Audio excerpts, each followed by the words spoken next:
Assalamu alaikum wa rahmatullahi wa barakatuhu. A'udhu billahi minash shaitanir rajim. Bismillahir rahmanir rahim. Alhamdulillah alladhi khalaqal malaikata uqulan bila shahwa wa khalaqal insana aqlan wa shahwa wa khalaqal bahaim shahwatan bila aqil. Faman balagha aqluhu shahwatahu fahuwa khairun minal malaika wa man balagha shahwatahu aqluhu falbahaimu khairun minhu. Wa salatu wa salam ala al-mab'uth rahmatan lil alamin bashiran wa nadhiran wa da'iyan ila Allahi biidnihi wa sirajan munira. Ashhadu an la ilaha illa Allah shahadatan narju biha al-mawla ay yanfa'ana yawma la yanfa'u malun wala banun illa man atallaha biqalbin salim. Wa ashhadu anna Muhammadan abduhu wa rasuluhu alladhi jaa bisidqi wa sadaqa bihi wa ala alihi wa ashabihi alladhina kanu qalilan min al-layli ma yahja'un wa bil ashari hum yastaghfirun wa fi amwalihim haqqul lis-sa'ili wal mahrum. Ibadallah, usi nafsi wa anfusakum bitaqwallah kama qala ta'ala fil Qur'anil Karim. A'udhu billahi minash shaitanir rajim. Ya ayyuhalladhina amanu taqullaha wa qulu qawlan sadida yuslihu lakum a'malakum wa yaghfir lakum dhunubakum wa man yuti'illaha wa rasulahu faqad faza fawzan 'azima. Wa qala sallallahu alayhi wa sallama fi hadithi Abi Dharr radhiyallahu anhu, ja'ala ar-rasul sallallahu alayhi wa sallama yatlu hadhihi al-aya wa man yattaqillaha yaj'al lahu makhraja wa yarzuquhu min haythu la yahtasib.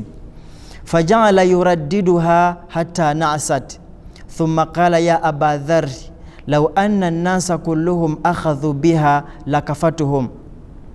Wa qala Umar bin Abdul Aziz laysa at-taqwa bisiyami an-nahar wala qiyami al-layl wa takhlitu ba'da dhalik walakin taqwa Allahi tarku ma harrama Allah wa ada'u ma aftarada Allah. Amatenda amajuvu ga Allah subhanahu wa ta'ala oyo alladhi khalaqal bahaim shahwatan bila aqil. Oyo Allah yatonda ebisolo nabanga yabiwa obwagazi nabiwa obwagazi bungi nnyo nabima amagezi. Era oyo Allah subhanahu wa ta'ala alladhi khalaqal malaikata uqulan bila shahwa.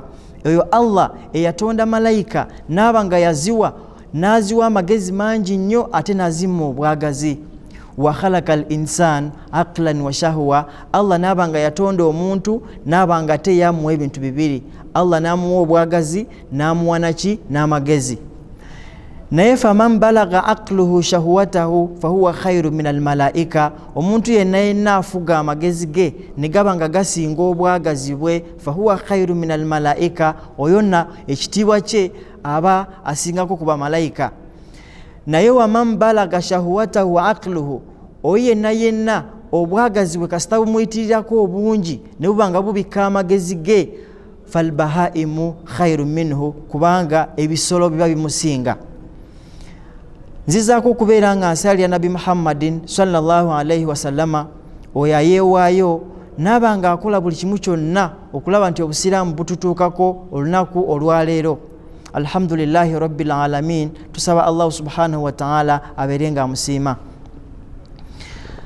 Baganda bange bakkiriza, sisobola kwerabira kubakuutira kutya Allah subhanahu wa ta'ala nga bwe yali enkola y'owekitiibwa Nabi Muhammadin sallallahu alayhi wa sallama yatukuutira okubeera nga tutya Allah, era teyayimirirako mu maaso g'abasiraamu okujjako nga yabakuutira okuba nti batya Allah subhanahu wa ta'ala. Mu bigambo byenkulembezezza mu hadithi ya Abi Dharr radhiyallahu anhu atunyumiza n'agamba nti ja'ala ar-rasulu sallallahu alayhi wa sallama yatlu hadhihi al-aya. Owekitiibwa sallallahu alayhi wa sallama ayina aya gye yasoma eno. Yagisomanga nnyo naye lumu yatula n'agisoma. Abi Dharr yatunyumiza naye aya kyeyo Allah tugamba mu Qur'ani nabbi aya gye yali asoma n'agamba nti a'udhu billahi minash shaitani rajim wa man yattaqillaha yaj'al lahu makhraja wa yarzuquhu min haythu la yahtasib. Nti omuntu yenna atya Allah subhanahu wa ta'ala amuterawo amakubo ga buli kintu kyonna buli ekyesibye Allah agenda kukugulirawo amakubo buli kimu kibeere nga kikwanguyira. Lwaki kikwanguyira? Olw'okuba nti otidde Allahu subhanahu wa ta'ala. Naye faja'ala yuraddiduha, eyo aya nabbi yagiddingana nnyo n'agisoma nga bw'agiddingana hatta na'sat, okutuusa lwe yasumagira, naye nga asumagirira ku aya eyo gy'akola ki? Gy'asoma. Abi Dharr yatunyumiza, nabbi asoma aya eyo n'agiddingana natuuka ekiseera n'asumagira, naye amala okubeera nga asumagira thumma qaala, n'agamba nti ya Aba Dharr, wange gwe Aba Dharr, law anna nnasa kulluhum, singa abantu bonna akhadhu biha, bagyekwatako eyo aya, lakafatuhum, yandibadde ng'ebamalira buli nsonga yonna yalibadde ebamalira. Allahu akbar walillahi alhamdu. Tutunuulire era nga nkyali ku nsonga y'okubanga tutya Allah subhanahu wa ta'ala.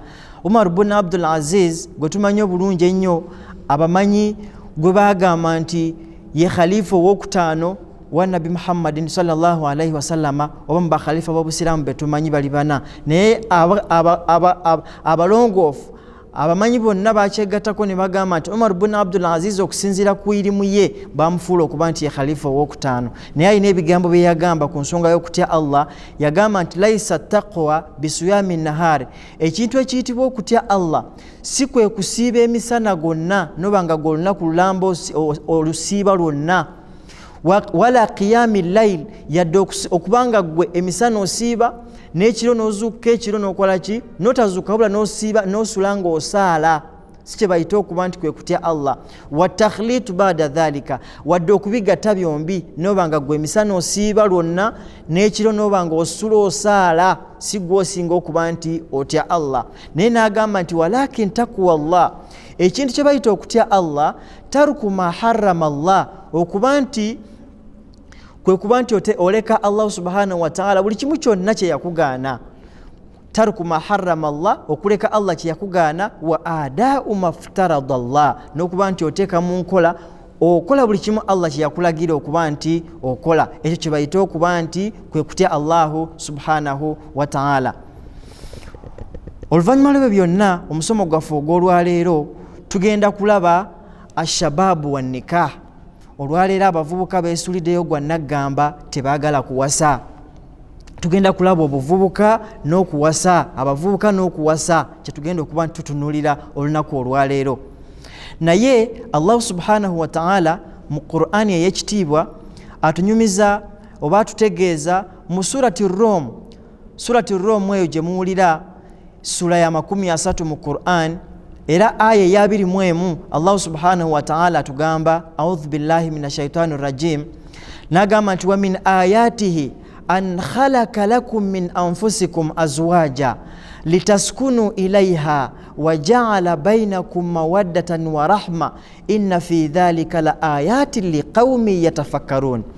Allah tugambe mu surati Rum n'agamba nti wa min ayatihi, obumu ku bubonero bwa Allah obulaga obuyinza bwa Allah, obulaga ebyengera Allah byatuwadde nga ffe abantu, an khalaqa lakum min anfusikum azwaja, okuba nti Allah yatonda mummwe, yatonda muffe abantu n'aba nga yatutondera abakyala.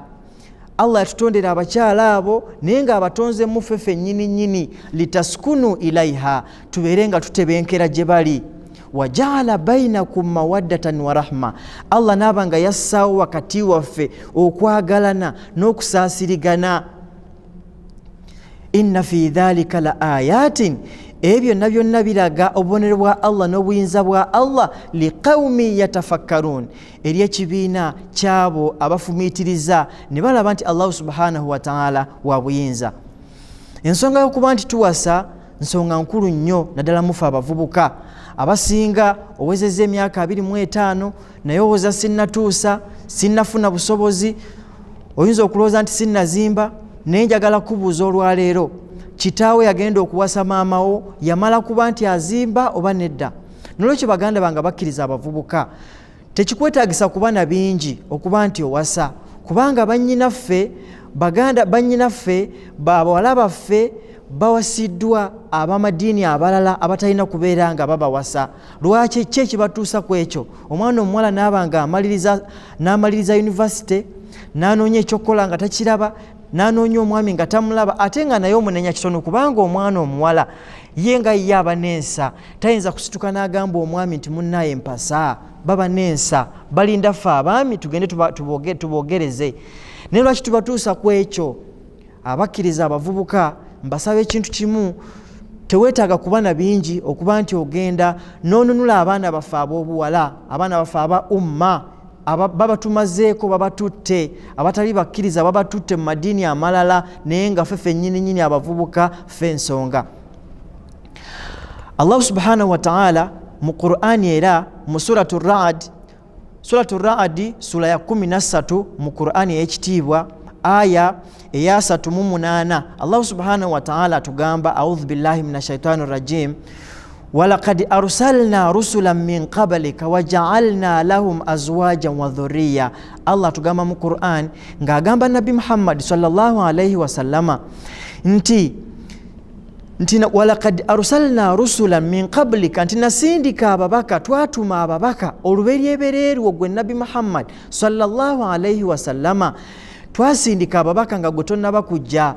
Waja'alna lahum azwajan wa dhurriyya, ababaka abo twabateerawo abakyala n'abaana, kitegeeza baawasa era ne bazaala. Kitegeeza nti ekintu ky'okuwasa n'okuzaala tekisookedde kuffe ffekka, n'abaatusookawo ne betugoberera bonna betukkiririzaamu bannabbi baffe ab'ebitiibwa baawasa. N'olwekyo kati omuvubuka olinda ky'okuba nti owasa. Mu hadithi Nabbi sallallahu alayhi wa sallama, mu hadithi ya Abdullah ibn Mas'ud radiyallahu anhu atugamba nti qala Rasulullahi sallallahu alayhi wa sallama, Nabbi w'ekitiibwa sallallahu alayhi wa sallama yagamba nti ya ma'ashara shabab, abange mmwe abavubuka. Nabbi yakoola abavubuka kubanga amanyi nti mwe muyina embavu, mwe muyina amaanyi, mwe muyina okukola bino. N'agamba nti ya ma'ashara shabab, abange mmwe abavubuka, man istata'a minkum alba'ata falyatazawwaj, omumwe singa aba afunye obusobozi kirungi akole ki? Awase. Obusobozi ali ayinza okwebuuza bwe buliwa? Obusobozi osobola okubutunuulira mu ngeri 3. Teweetaaga kuba na bingi nnyo. Obusobozi obusooka teweetaaga na kuba na ssente nnyingi nnyo nti olina obusobozi, nedda. Kasitooba ng'osobola okuliisa omukyala singa oba omuwasizza, ne bw'oba nga tomulisiza nnyama buli lunaku, naye ng'osobola okumufunira ekyokulya buli lunaku, naabanga osobola okumulekera ssente ez'okulya, olina okuba nti okola ki? Owasa. Ekyokubiri, kasitooba ng'olina w'osobola okumusuza, mathala noyinza okuba nga tosobola tonatandika kuzimba, naye ng'osobola okupangisa ennyumba mw'osobola okuba nti okola ki? Omwana waffe oyo ow'obuwala mwannyinaffe osobola okuba nti omusuza, olina w'osobola okumusuza nga tomusuza wabweru. Ekyokusatu, okuba nti naawe ng'omuvubuka weesobola, otya quwwatul badaniya wa quwwatu shakhsiyya, olina okuba nga naawe olina amaanyi. Omwana waffe si kubanga omutwala n'omulabye ennaku, olina okuba nga olina amaanyi. Ng'omwana waffe bw'anaaba atuuse mu maka go tagenda kubonaabona, tagenda kukaaba, ge maanyi gentegeeza ago ag'ekisajja. Ab'ebitiibwa Nabi Muhammad sallallahu alayhi wa sallam yakoola abavubuka nti man istata'a minkum alba'ata falyatazawwaj, obusobozi obwo bwengezezaako kuba nti mbannyonnyola, falyatazawwaj, beera ng'owasa, taasa abaana baffe ab'obuwala, taasa abaana ba umma, obeere ng'owasa. Naye n'agamba nti mu kuwasa okwo bwe tunatuwasizza abaana baffe, fa innahu aghaddu lilbasar, ffe nnyini abavubuka kigenda kutuyambako okuba nti tukakkanya amaaso. Kuba ebiseera ebisinga bw'obanga tonnaba kuwasa, amaaso go gabeera mu bbanga buli kaseera, buli akuyitako n'omutunuulira, buli ayiseewo ne bw'owulira ng'ayogera n'otunula. Naye bw'obanga alhamdulillah olina hajjati weeka, olina hakkiyo eka, sisuubira nti buli anaayita ojja kumutunuulira.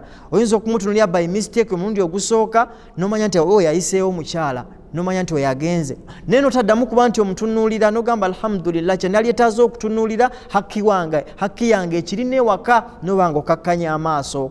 Ate ekyokubiri, wa ahsanu lilfarj, era kituyambako nti bw'oba owasizza ogenda kukuuma ebifo byo ebyekyama, ogenda kukuuma ebifo ebyo ebyensa.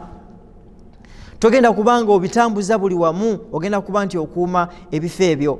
Naye n'agamba nti waman lam yastati', omumwe waba tasobodde ebyonna byonna bye twogedde, nabbi atuwadde amagezi mu bavubuka, n'agamba nti fa alayhi bisawm, akuwadde amagezi genda osiibe. Okusiiba okwo kulimu hikima. Kyova olabanga Ibrahim bun Adham bwe yali annyonnyola ku nsonga y'okusiiba eyo mu bavubuka, oba yenna yenna tasobola kubanga yeekuuma nga nabbi bw'atugambye nti oba tosobola kukola biri bye twogeddeko waggulu, siiba.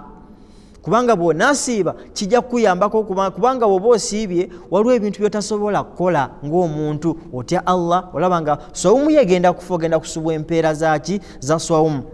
Naye Ibrahim bun Adham ku nsonga eyo ey'okuba nti tusiiba yagamba nti ashab'an qaribun ala ma'siyatillah wal jaw'an ba'idun ala ma'siyatillah, nti omuntu yenna bw'abanga kusse bulungi kimwanguyira, abeera kumpi nnyo n'okukola ebyonoono. Lwaki abeera kumpi? Kubanga bw'oba okusse obeera olina amaanyi nga buli kimu osobola okuba nti okikola, owulira oli mukufu, amaanyi ogalina.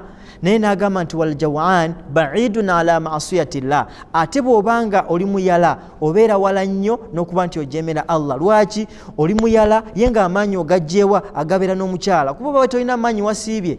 Yensonga eyo abavubuka tutaase abaana baffe ab'obusiraamu, tutaase abaana ba umma abawala, tubeere nga tukola ki? Nga tubajja mu maka g'abakitaabwe tubawase. Mu hadithi endala Anas bun Malik radiyallahu anhu atunyumiza n'agamba nti jaa thalathatu rahatin ila buyuti azwaji nabii sallallahu alayhi wasallama. Anas bun Malik atunyumiza n'agamba nti jaa thalathatu rahatin ila buyuti azwaji nabii sallallahu alayhi wasallama, nti ekibinja ky'abavubuka basatu kyajje wa nabbi okusaasira n'emirembe gibeere ku ye.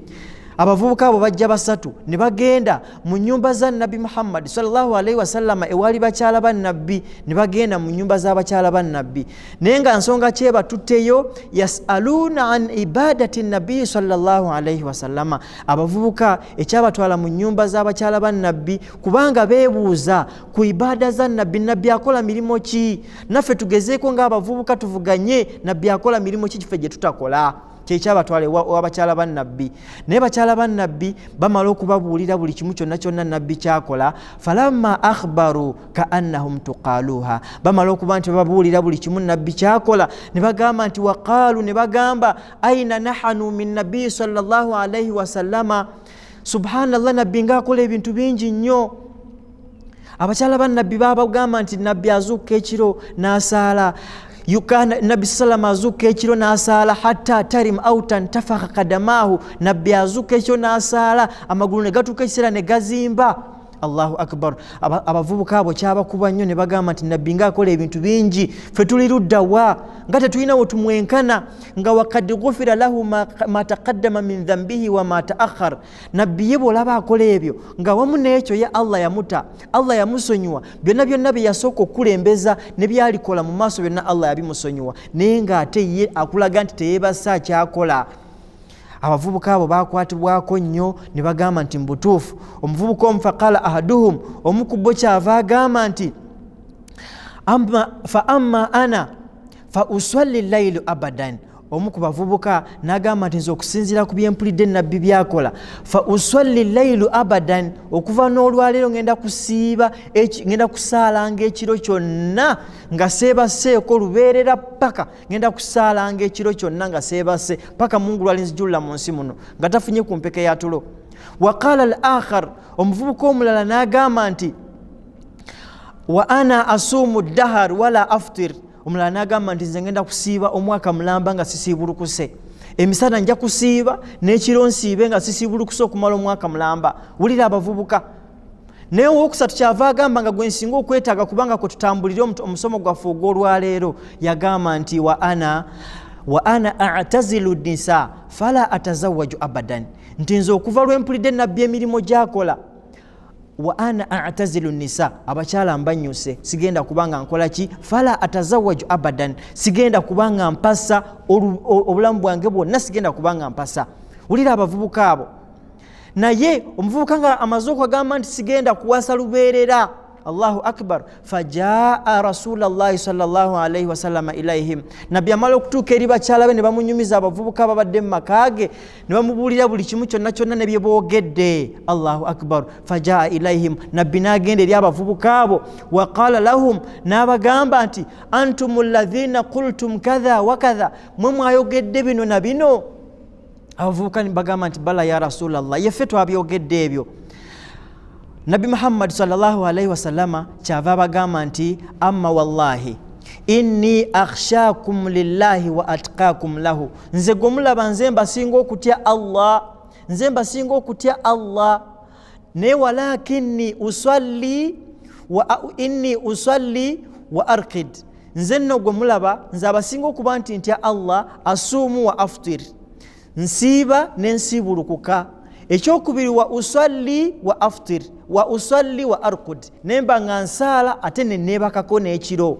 Ekyokusatu n'agamba nti wa atazawwaju nisa, ate nange gwe mulaba bwe mwegomba okuba nti nkola emirimu mingi, atazawwaju nisa, abakyala mbawasa.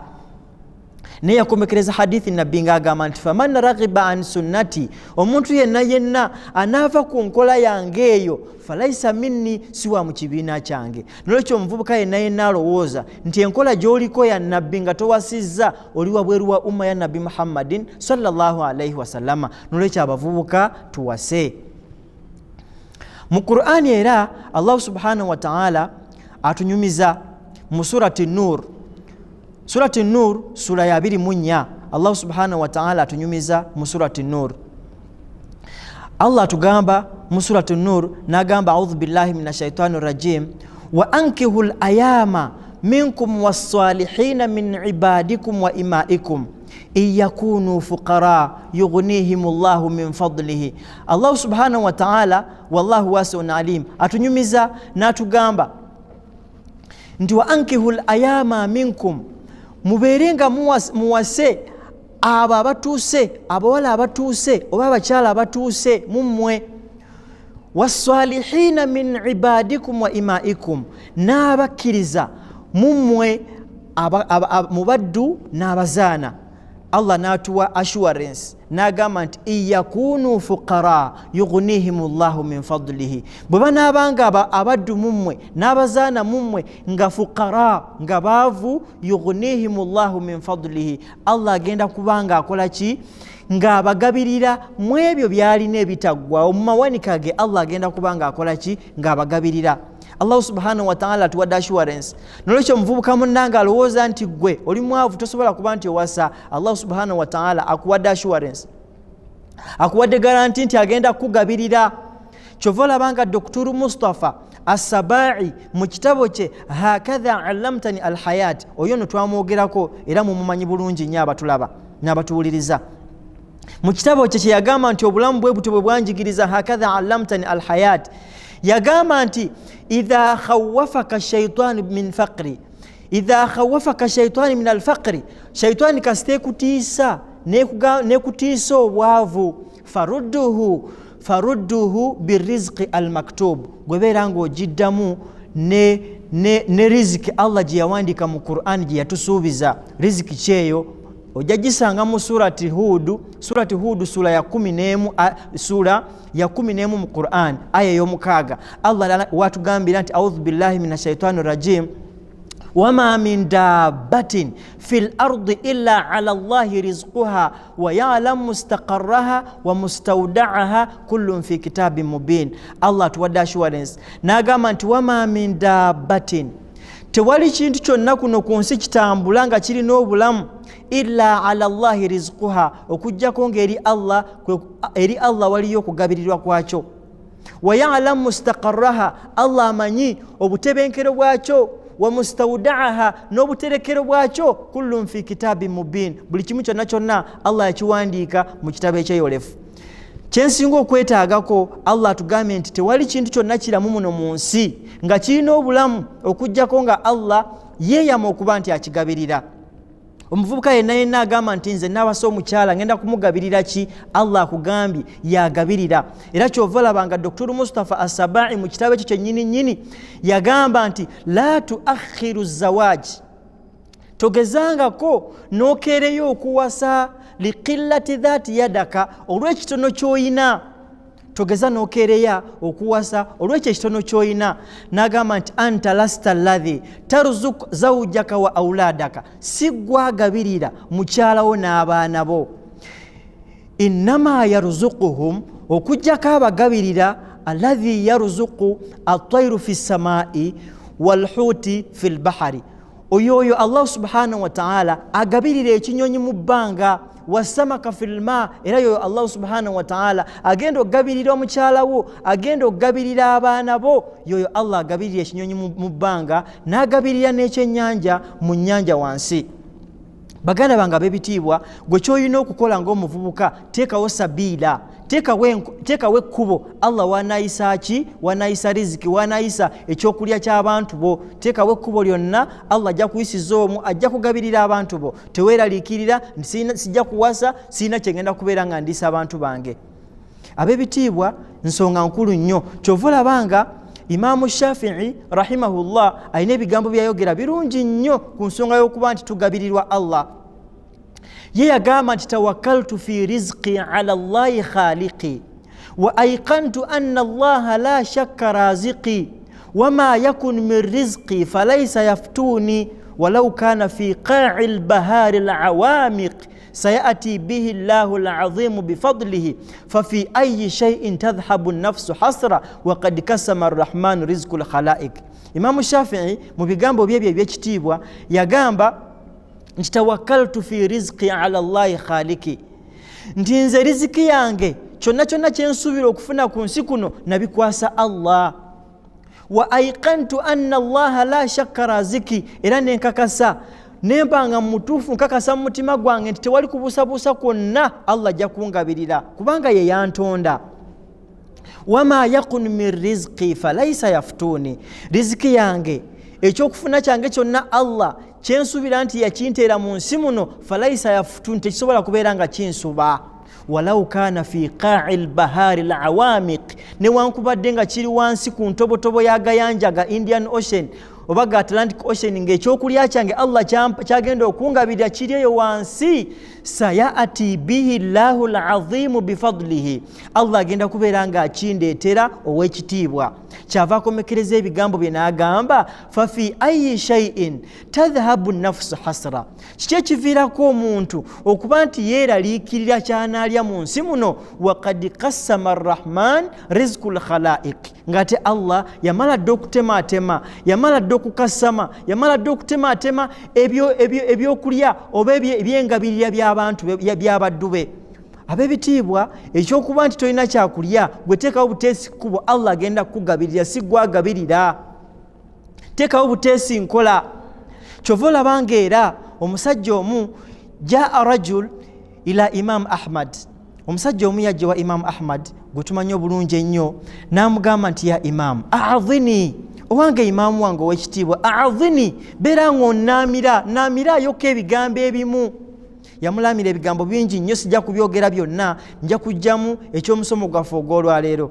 Yagamba nti in kana Allahu kad takafala birizqi fahtimamu kalimadha Allah bw'abanga yamala dde okuteekateeka riziki ebyokulya by'abatonde ba riziki y'ebitonde bye byonna fahtimamu kalimadha okululunkana kwaki muno mu duniya ekiriba ekikyo wallahi ne bw'olibeerawa ojja kukifuna. Bw'obanga ekyemisana kyo olwaleero nga kiri Masaka era wallahi okifuna Mungu ateekawo embeera era bakukubira essimu ne bakugamba nti munnaye Ashrafu waategedde ofiiriddwako jjaawo tugenda kuziika Masaka oba tugenda kuziika Mbarara. Allahu akbar. Era oba oliawo nga bakukubira ssimu ng'ogenda ekyemisana kyo riziki yo mu Kampala teriimu eri Mbarara era ng'ogenda oziika ng'ofuna ekyemisana kyo kubanga Allah gye yakuwandiikira ekyemisana kyo kiri Mbarara gy'olina okukifuna.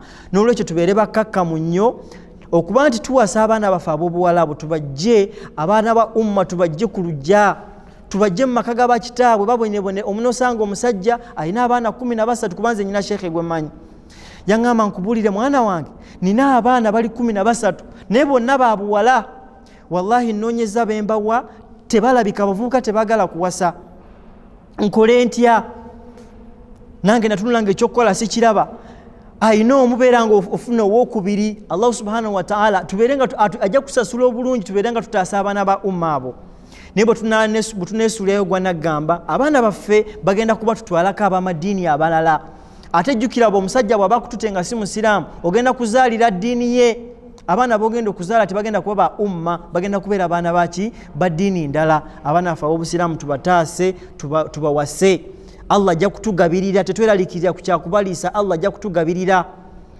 kyova olaba ng'era Hasanul Basri rahimahullah ayina ebigambo byayogera ku nsonga yennyini ey'obugabirizi bwa Allah.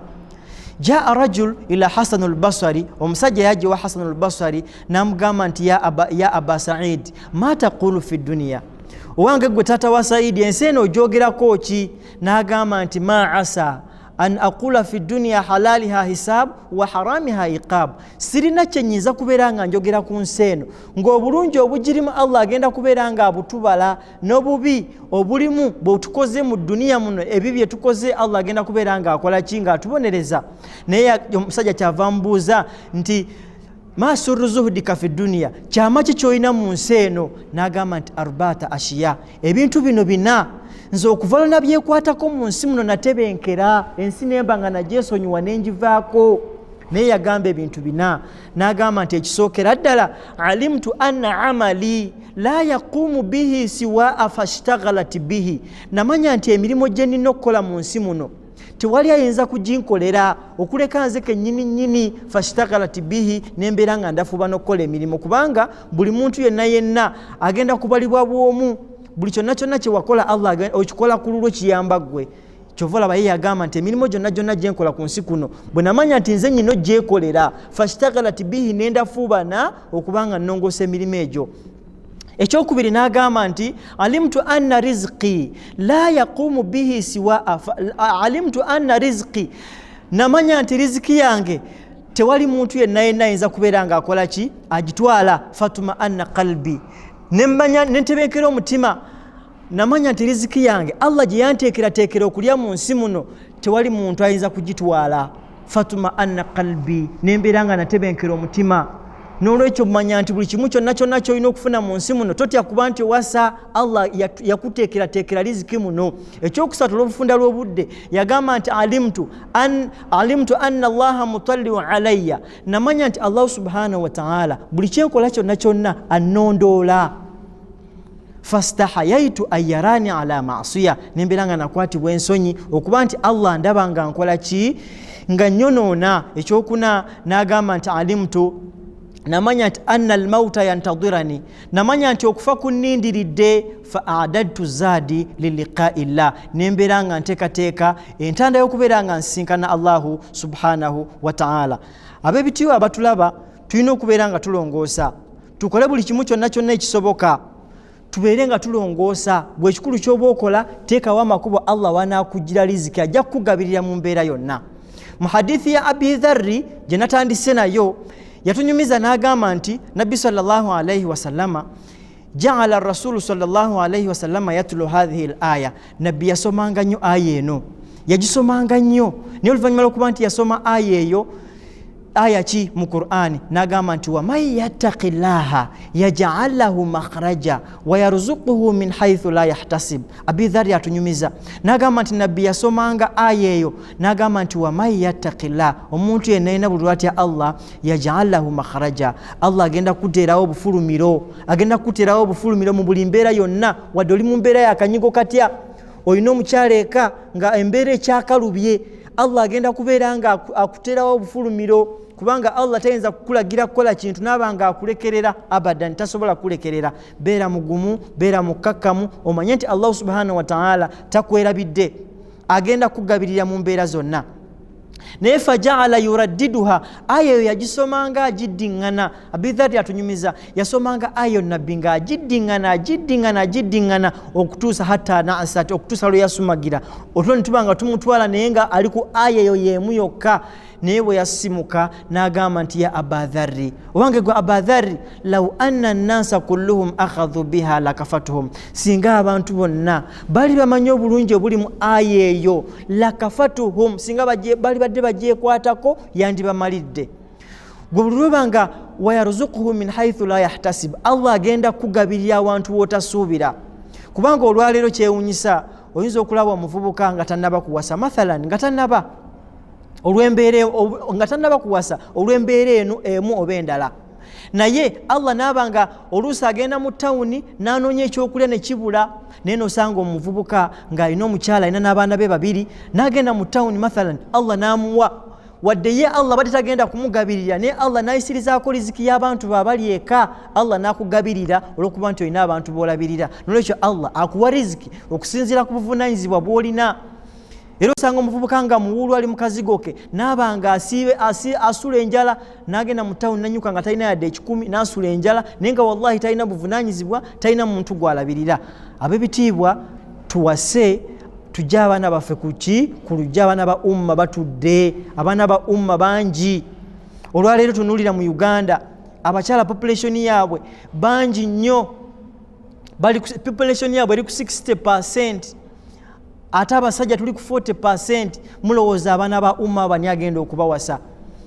Tutaase abaana ba umma tubawase, Allah subhanahu wa ta'ala ajja kutuggulirawo. Naye bwe tunaba tetukoze ekyo tujja kuba tukoze bubi nnyo. Kyova olabanga shairu omu yagamba nti alaika bitaqwa llahi in kunta ghafila ya'tika bil arzaki min haythu la tadri fakayfa takhafu al faqri wallahu raziqi wa qad razaka at-tayr wal hut fil bahri faman dhanna anna rizqa ya'ti biquwa ma akala al-usfur shay'an ma'a an-nasil.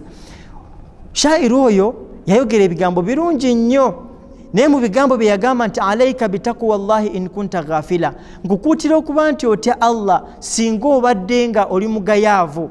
Lwaki? Ya'tika bil arzaqi min haythu la tadri, Allah agenda kukuleetera, agenda kukugabirira mu kaseera wotasuubirira. Fakaifa takhafu al-faqri wallahu raziqi, yewuunya n'agamba nti omuntu atya omuntu natuka ekiseera n'atya obwavu, naye nga wallahu raziqi, nga Allah yakola ki? Yagabirira. Waqad kasama arrahman rizqul khalaiq, n'agamba nti newuunya omuntu fakaifa takhafu al-faqri wallahu raziqi, omuntu atya obwavu nga ate Allah yakola ki? Yagabirira. Wayarzuqu at-tayru fil hut, Allah subhanahu wa ta'ala n'agamba nti fakaifa takhafu al-faqri wallahu raziqi, mazima otya kuba nti otya. Faqad razaka at-tayru wal huti fil bahri, Allah faqad razaka at-tayru wal huti fil bahri, Allah asobodde okuba nti agabirira ebinyonyi, ekinyonyi ekitalima, n'agabirira ebyennyanja mu mazzi ebitalima, ebitapakasa, ebitakeera ku makya kunoonya ssente. Kyova olabanga Nabi Muhammad sallallahu alayhi wasallama yatuwa amagezi n'agamba nti law annakum tatawakkaluna ala Allahi haqqa tawakkulihi la razakakum kama yarzuqu at-tayra taghdu khimasan wa taruhu bitwanan, nti singa mwali mwesigamira eri Allah subhanahu wa ta'ala mu bukakafu bw'okuba nti mumwesigamira, la razakakum kama yarzuqu at-tayra, Allah yandibagabiridde nga bwagabirira ebinyonyi. Ekinyonyi kikola kitya? Taghdu khimasan, kikeera ku makya, nga kikeera ku makya wallahi nga ekisakiro kikalu, tekyalimye, tekiina we kigenda kukola nti oba kiina omulimo mu kampuni gundi, wabula kikeera ku makya kyo ne kifuluma bufulumi ne kigenda, ng'ekisakiro kikalu. Wataruhu bitwanan, ne kikomawo nga Allah subhanahu wa ta'ala akigabiridde.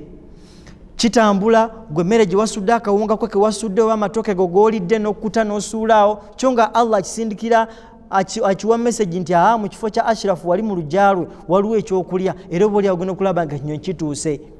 Ebisolo byonna ebyenjawulo Allah subhanahu wa ta'ala abigabira, tebinawo birima, kyo Allah akisindikira busindikizi bubaka nga kitambula nti waliwo ekyokulya. Era olaba oba wakasala ente wayita akaseera ng'ogenda okulaba ng'embwa zizze, ne weebuuza ani yaziyise, naye Allah ayina buli kimu kyonna engeri gyakikolamu. N'agamba nti waman dhanna anna rizqa ya'ti biquwa, oyo yenna alowooza nti kyonna kyofuna, omala kyonna kyoyina, oba ekyokulya kyofuna, oba riziki gyoyina yonna ogifuna lw'amaanyi g'oyina, mwana wattu si we kiri.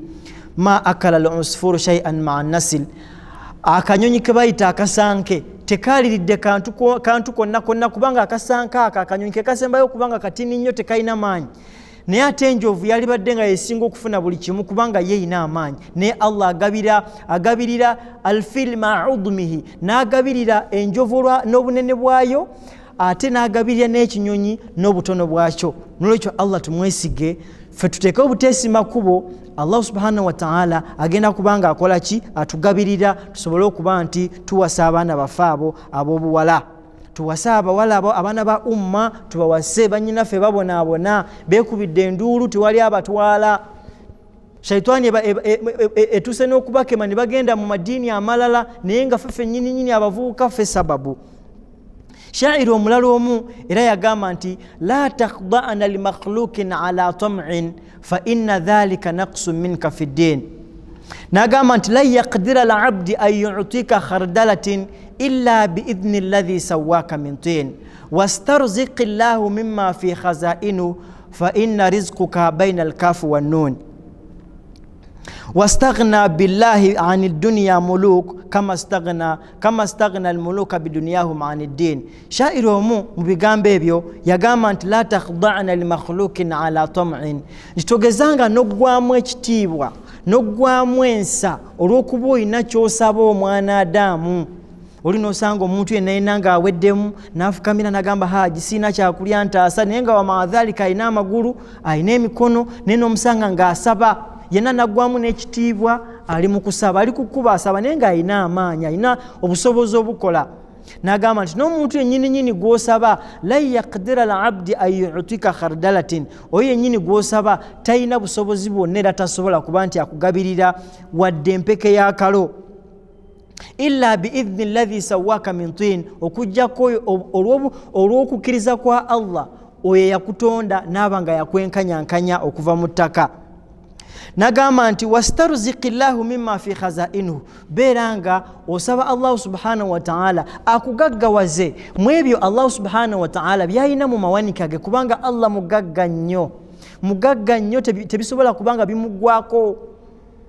Nagamba nti fa inna rizquka baina al-kafi wan nun, kubanga riziki Allah gye yakuteekerateekera ku nsi kuno eri wakati wa bigambo bibiri, kun fayakun, kafi wan nun, kun fayakun, kibe ne kiba.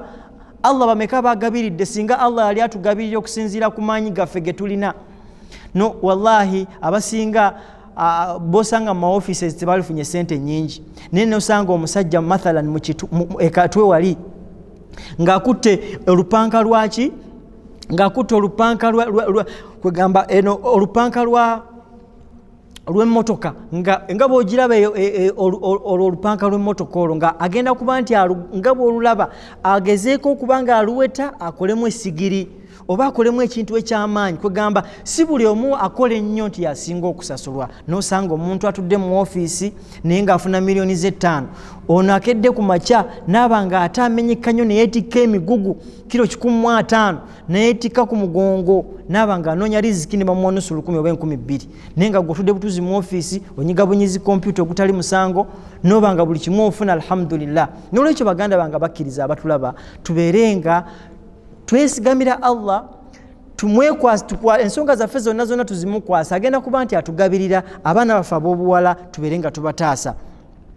Dr. Mustafa As-Sabai yatunyola mu kitabo kyekyo kyovala nabagamba nti omuvubuka yenna ali serious ku ddiini ye, beera ng'ogezaako okuba nti ofuna ekitabo ekyo bakiyita hakadha allamtani alhayati nakibagamba, beera ng'okifuna, mulimu ebintu bingi nnyo yagenda abyogerako, buli kimu talina kye yalekayo. Naye yagamba nti inna azawaj wal injab daribatul haya. Mu kitabo ekyo Dr. Mustafa As-Sabai yagamba nti azawaj wal injab daribatul haya dafa'ana abna'ana. Yagamba mu kitabo kye n'agamba nti azawaj wal injab daribatul haya, nti obufumbo n'okuzaala daribatul haya, it's our duty. Kugamba omuntu yenna omulamu, buli kintu kyonna ekirina obulamu kirina okuba nti kituukiriza ensonga ezo, obufumbo okuba nti owasa oba ofumbirwa, wal injab n'okuba nti ozaala.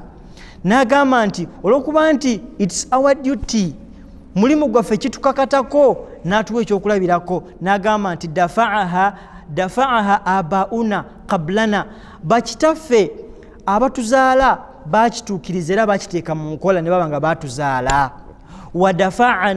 wadafa'aha nahanu wadafa'aha nahanu ba'dahum naffe bazadde baffe ne tubeeranga tukuze ne tukituukiriza oluvannyuma lwabwe wa abnauna yadfa'uha abnauna ba'dana n'abaana baffe bennyini nnyini bwe tunaaba tumaze okuba nti tukyaliwo banga abaana baffe bakuze nabo bagenda kubeera nga batwala enkola eyo mu maaso ey'okuba nti tuwasa ne tuzaala bakitaffe babikola naffe tubikoze n'abaana baffe bajja kubeera nga bakola ki nga babikola naye mu bigambo bya bimaliriza n'agamba nti tilka hiya sunnatallahi wa iradatihi eyenkola eyo yenkola Allah subhanahu wa ta'ala gyayagala yenkola ya Allah subhanahu wa ta'ala gyayagala tubeere nga tugyekwatako ab'ebitiibwa abakkiriza ensonga eyo nkulu nnyo kyova olaba ng'era Dr. Mustafa As-Sabai yali annyonnyolera mu kitabo kye kyennyini nga bwe nabagambye nti ekitabo ekyo kiri wide alina ebintu bingi byayogerako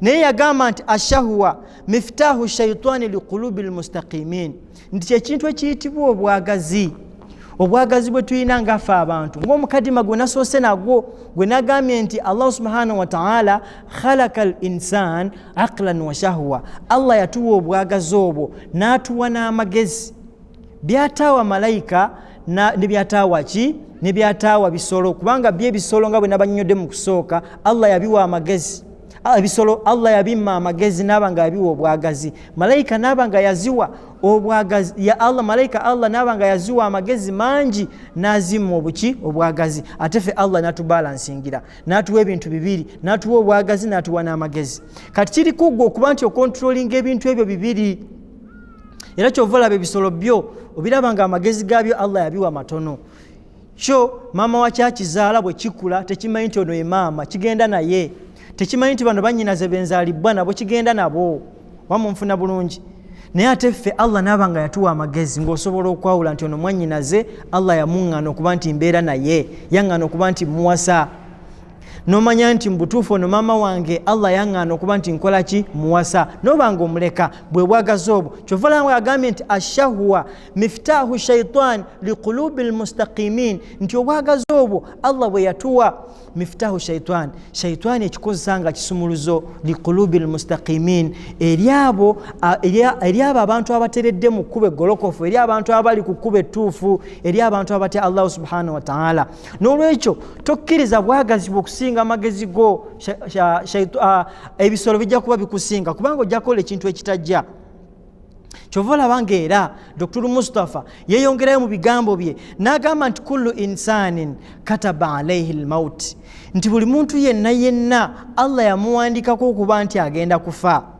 n'agamba nti la mahalatun ekyo tekiriiko na kudiscussingako its obvious buli omu agenda kuba nti ensi eno akola ki ajabulira naye n'agamba nti wa ashraf anwa'u lmaut okufa okusinga ekitiibwa almautu fi sabili llahi walhaqu kwe kuba nti ofa mu kkubo lya Allah n'okuba nti ofiiridde ku mazima kwe kufa okusinga obulungi n'agamba nti wa ahqaru anwa'u lmaut ate okufa okusinga okuba nti kubi nnyo ashahwatu almautu fi shahawati albatni walfarji kwe kuba nti ofa ensonga ekussizza ofiiridde ku bwagazi bwa lubuto n'obwagazi bwaki bw'ebitundu byaffe ebyekyama Allah subhanahu wa ta'ala tulina okubanga tuli beegendereza nnyo tulabanga okufa okusinga okuba okubye nnyo kwe kuba nti oli afiiridde mu mbeera ey'obwagazi bw'okuba nti ebitundu bye ebyensonyi birina kye bimutumye ye n'abanga agendayo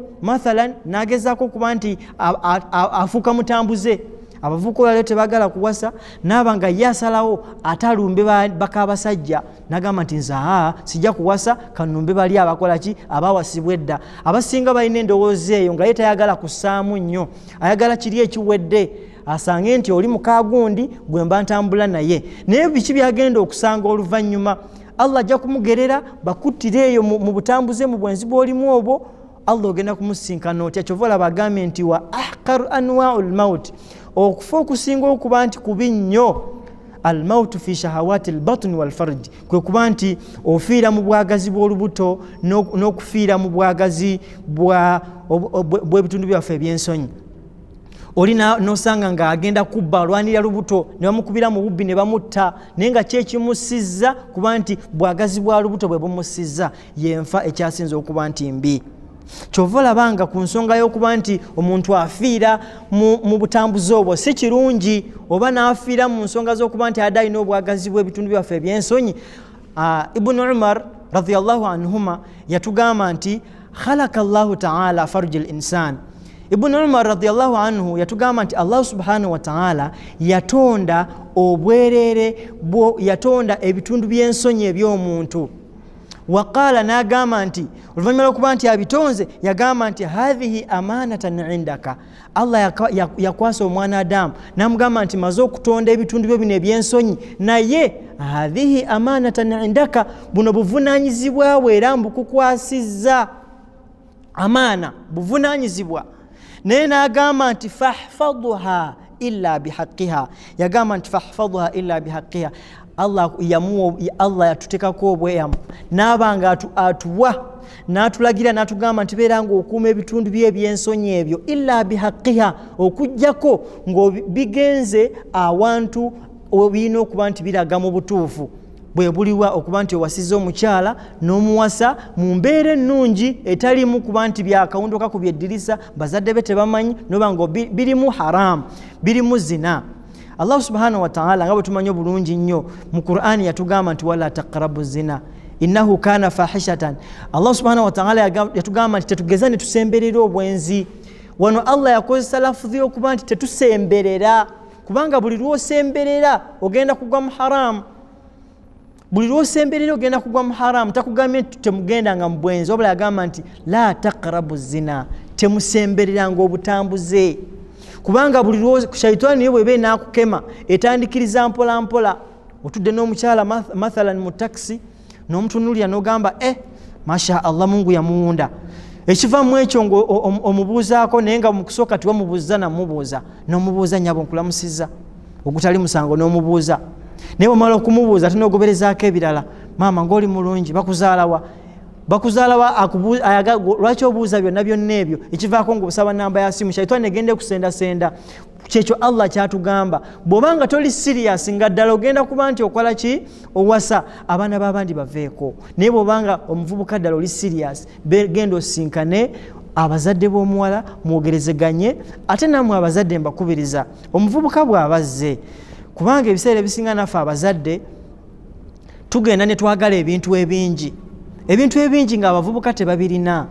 Nawe gwe kennyini omuzadde kubamuka flashback bwali owasa mukyala wo walina kaki, n'ogamba nti nze saagala mukyala akoze eki, saagala musajja nga tannazimba, saagala musajja atalina mmotoka. Bannayetu abatalina mmotoka tebaawase.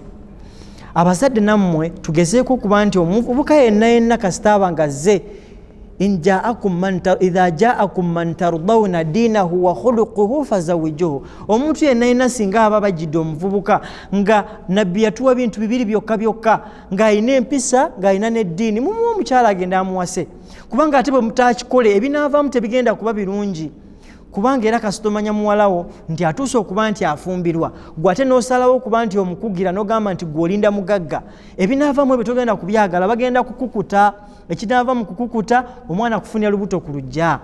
Naye nga ate ffe abazadde ffennyini ffe ensonga, n'olwekyo abazadde tetukalubiriza nsonga. Naawe wagenda okuwasa nga tolina bingi, ebintu bakola bikole. Abavubuka mugezeeko okukola muve mu kulera engalo, ate mubeere babuvunaanyizibwa. Muba mututa omwana w'abandi, beera wa buvunaanyizibwa. Bw'oba wasiza omuwala, beera wa buvunaanyizibwa.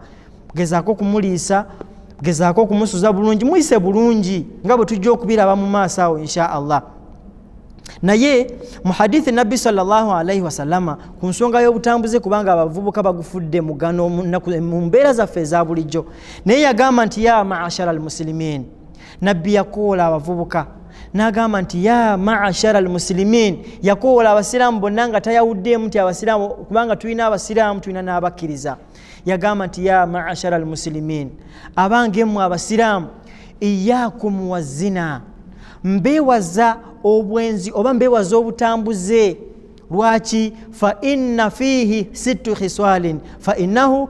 sittu khiswalin, kubanga mu butambuze obwo mulimu ensonga 6. ensonga ezo zeziriwa? N'agamba nti thalathan fi dunya wa thalathan fil akhirah. ensonga 3 zo ozifunirawo ku nsi nga tonana kubeera ng'osinkana Allah, wa thalathan fil akhirah, n'ensonga endala 3 ozifuna ku lunaku lw'enkomerero. Naye n'agamba nti ensonga 3, n'agamba nti fa amma lawati fi dunya, naye ebikakafu by'ogenda okufuna ku nsi kuno ebintu ebyo ebisatu, yagamba nti fadhihabul bahau, kwe kuba nti your brilliance will disappear, okuba nti amagezi go gagenda kugenda kuno ku nsi kyogenda okufuna, amagezi go gagenda kugenda gatya. Olwaleero omuvubuka buli lwoba nga ggwe embeera yo yakuba nti otambulira ku nsonga eyo, oli mu kuyita kuloza noba nga gw'ozannyira ku baana b'abandi nga embeera yo kw'otambulira, manya nti bino ebintu bisatu Allah subhanahu wa ta'ala ku nsi agenda bikutuusaako, bikakafu ogenda kubifuna. Naye kyetugambye nti fadhihabul bahau, your brilliance will disappear, amagezi go gennyini gajja kukola ki? Gajja kugenda. Olwaleero kasitoba nga wetadde mu mbeera ezo, kituuka ekiseera ate kasita, kubanga shaitani egenda okukumegga, eba erwanye nnyo, naawe n'ogezaako okugyewala, n'ogezaako buli kyosobola okuba nti weewala shaitani eyo, n'ogezaako, naye shaitani kasita ekumegga omulundi ogusooka, n'oba ng'ogwa mu bwenzi oba n'ogwa mu butambuzi omulundi ogusooka, emirundi egiddako gigenda kubeera myangu. Lwaki? Amagezi gagenda kugenda, kubanga olowooze nti kiri nakikola omundi ogwasooka ne kino nkisobola. Nosanga omuvubuka nga olwaleero yagaana okuwasa, alina omuzigo gwe, buli kimu akirina, buli kimu ekiri mu nnyumba akirina, ne sente azina alhamdulillah zitandikirwako, naye nga ye agamba nti leero nja kufuna Fatuma, enkya nja kufuna Masituula, ku lwokusatu nfune Kasufa, ku lwokuna nfune Rahma, ku lwokutaano nfune Khadija, nga ye wiiki yagikolera programu, ng'olwaleero abeera na gundi, enkya n'abeera ne gundi, n'olulala n'abeera ne gundi. Naye wallahi kikole naye ng'omanyi nti Allah subhanahu wa ta'ala yuraqibuka, Allah akulondoola ate akulaba. Zanyira ku baana b'abandi, nawe wallahi bugenda kukyenkya bagenda kuzanyira ku baana bo. Naye n'agamba nti ekyokubiri ekikakafu ekituuka ku muntu omutambuze ku nsi kuno, wa dawamul faqri, obwavu obuli permanenti, obwomanya nti kigenda kutuukako. Buli lwoba nga oli mutambuze nga ebikolwa byo obeera mu ekyo, manya nti dawamul faqri, ogenda kubeera mwavu lubeerera, kubanga teri muntu akola obutambuze obwo okujjako ng'akola ki? Ateekamu nnyo. Omukyala ajja mukubira essimu, katugeze ono example gye nabawadde, ayina abaana abawala 7 bazannyirako, manda ayina, buli lunaku lulina omuwala abeera mu lunaku olwo. Ono n'amukubira n'agamba nti gundi njagalayo airtime, ono n'akubira gundi ennyumba yange simanyi gye mpangisa, beetaaga rent, ono mukampasa bagalayo simanyi tuition, nafunye retake, beetaaga okuba nti nkola ki? Nsasula. Ogenda kuteekamu nnyo, zonna z'ofunye zigenda kuba nga zigenda nga tolina kyokoze eki kyozikozeemu. Lwaki? Kubanga gw'olemedde ku bikolwa ebyo. Ekyokusatu n'agamba nti wa qasrul umur, Allah agenda kukendeeza obuwangazi bwo. Obuwangazi obwo Allah agenda bukendeeza atya? Kubanga tukimanyi bulungi nnyo, bw'obanga gw'oganye okuwasa mu mateeka n'osalawo gwobeere mu bikolwa ebyo, omuvubuka ebitali birungi, ogenda kufunirayo endwadde. Bw'onaafuna endwadde ezo, omuntu eyali omusajja ow'obuvunaanyizibwa, omuvubuka ow'obuvunaanyizibwa eyalina amaanyi ge, nga kati saawa zino nga wali mubulamu bulungi nnyo, bameka abavubuka kyemmanyi bangi abandaba nga bayitako mu mbeera eyo, naaba nga yazannyira ku baana b'abandi, naye mu be yazannyiramu bonna naaba ng'afuna obulwadde. Allahu akbar, Mungu n'amugezesa n'obulwadde, naye ng'ate yennyini yakola ki? Ye sababu ye yeeviirako obuzibu okuba nti afuna obulwadde obwo. Obulwadde bugenda kukumegga, omuntu adayinza okuwangaala ebbanga eddene, obulwadde bukunyige, bukufunze, obenga buli kaseera osaba bbaafu, osesema, okola ki? Sente ogenda kuteekamu nnyingi zalibadde zikola ebirala wejjanjabe, kwegamba ebintu ebyo si birungi. Naye bw'osalawo n'oconcentratinga n'ogamba nti sijja kuba nti nyonoona, kantereere neetereze bulungi nnyo, Allah subhanahu wa ta'ala musabe ansobozese nfuneyo haki, nfuneyo omukyala mbeere nga nkola ki? Nga mpasa. Allah agenda kukwanguyiza buli kyokola. Funa omukyalo wase, Allah agenda kukwanguyiza buli kimu kyonna nga bwe tuzze tubiraba. Allah tagenda kulekerera. Chovola banga Allah subhanahu wa ta'ala Allah ngabo yatugamba nti thalathatu mu hadithi Nabi sallallahu alayhi wasallam mu hadithi endala Nabi yagamba nti thalathatun abantu ba miteke esatun haqqun ala Allahi aunuhum Allah subhanahu wa ta'ala yeyama okuba nti tagenda kubalekerera. Thalathatun haqqun ala Allahi aunuhum Allah yeyama okuba nti agenda kubalabira tagenda kubalekerera. Naye mu bo bali basatu naye njagalamu omu olw'obufunda lw'obudde njagalamu omuntu omu akwatagana n'omusomo gwaffe guno yagamba nti annakihu alladhi yuridu al-afaf ye muntu yenna awasa naye ng'okuwasa okwo ayagala kufuna mirembe ayagala kuba nti awona okuba nti agwa mu maasi agwa mu byonoono agwa mu mazambi n'abanga agamba nti nze kampase omuvubuka nkusuubira okuba nti ku myaka 25 era omuvubuka yenna ndaba era mpuliriza bw'obanga olina emyaka 25 n'okweyongera waggulu nga tonnaba kuwasa weetereze kubanga emyaka egyo omubiri guno Allah yagutonda nga mugumikiriza nnyo. Allah yatonda ebiyungo byaffe ebiyungo bingi nnyo ku mubiri guno n'abanga atuwa ebitundu byaffe ebyensonyi n'abanga abituwa ku mubiri gwaffe nabyo bigumikiriza emyaka 25 ne bigumikiriza naye bukasita bigenda mu 26 27 3 mu butuufu obwo bikandaaliza nnyo bigenda kukozesa ensobi kati obutonoona okuba nti gw'otambulira ku mateeka ga Allah ngukubiriza ekintu kimu bw'oba olina emyaka 25 tolinda kuba nti ogwa mu maasi togezesa mubiri gwo togezesa bitundu byo bya nsonyi bigenda kuba nti bitendewalirwa kubanga bigumikiriza nnyo myaka 25 mingi beera nga weetereza myaka 25 obeere ng'owasa. Ebintu ebyo bisatu bye tulabye nti omuntu yenna kasitoba ng'oli mutambuze ng'olemedde ku bikolwa ebyo ebyokuba nti gw'otambula olemedde okuba nti owasa mu mateeka tugambye ekisookera ddala kwe kuba nti Allah subhanahu wa ta'ala amagezi go gagenda kuba nti gakuggwako nga tokyalina bulungi tokyarizoninga bulungi. Ekyokubiri ne tugamba nti ogenda kuba nti okola ki obwavu bugenda kukubeerako permanently nga tebugenda kuvaako. Ekyokusatu ne tugamba nti n'obuwangazi bwo bwennyini bugenda kendeera. Kaakati katulabe ebintu ebisatu eby'enkomerero ebigenda okutuuka ku lunaku lw'enkomerero oyo yenna ndaba nga ebikolwa byo byakuba nti okola ki okyalemedde mu butambuze. N'agamba nti wa amma liwatu fil akhira wa amma lawati fil akhira naye ate ebintu ebisatu ebikakata ku muntu oyo mutambuze kuno ku nsi ebigenda omukakatako ku lunaku lw'enkomero ebintu ebyo ebisatu yagamba nti fasakhitullah kwe kuba nti Allah akussaako obusungu bwe. Allah bw'akussaako obusungu bwe mwana wattu kiyinza obutakwanguyira mu nsi muno. Allah bw'akuteekako obusungu bwe kubanga buli kintu kyonna ky'ogenda okukola Allah agenda kubanga akoze eki ng'akunyiigidde agenda kukunyiigira akuteekeko obusungu bwe togenda kuba nti okola ki omalako. Allah bw'akuteekako obusungu bingi by'ogenda okukola nga tebitambula kubanga olina obusungu bwa Allah obusungu bwa Allah togenda kuba nti omalako nabwo. Ku nkomerero Allah bw'anaaba akutaddeko obusungu bwe kitegeeza ejja naye togenda kubanga ogiyingira togenda kubeera mu kusaasira kwe naye nga kyekikutuusa ku ekyo ensonga lwaki wagaana okuba nti gwe kuno ku nsi wawangaala n'obanga olemedde mu bikolwa eby'obutambuze.